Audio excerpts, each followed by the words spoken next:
నేను విజయవాడ నుంచి హైదరాబాద్ వెళ్తున్నానండి. ఇలా వెళ్ళే దోవలో తాటి ముంజలు కనిపించినాయి. ఈ ఎండాకాలం తింటే చాలా చలవ కదా ఇవి శరీరానికి. ఈ అబ్బాయి చకా చేసేస్తున్నాడు. చూడండి ఎంత బాగా చేస్తున్నాడు.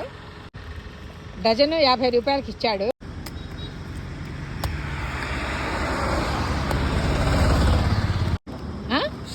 శివ నీ పేరు?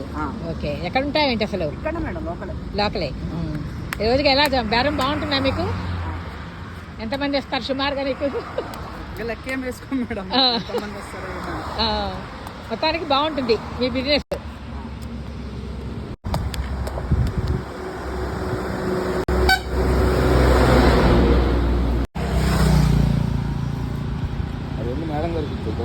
పర్వాలా వద్దులే.